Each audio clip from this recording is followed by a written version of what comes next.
Let us use brush with blending mode. First we select an area using Ctrl and rectangular select tool. So we selected this area, and now we used brush and change its blending mode from normal to a screen.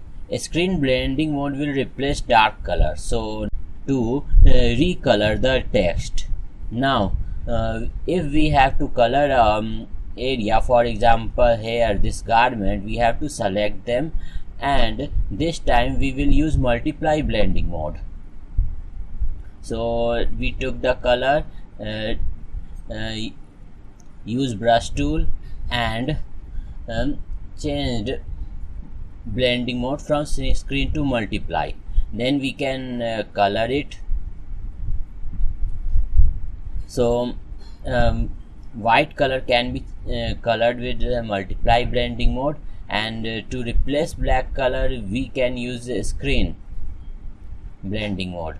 So once again we make to screen and changed it. Now for coloring the sky, we have to select this area, and this time we will use another blending mode. So I am coloring this sky in blue color. So I took the brush, and this time we change it to overlay blending mode. So after overlay blending mode, I am coloring the area, and we can see how it's done.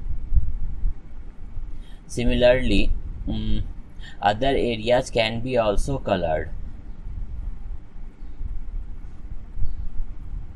So I colored this part as green.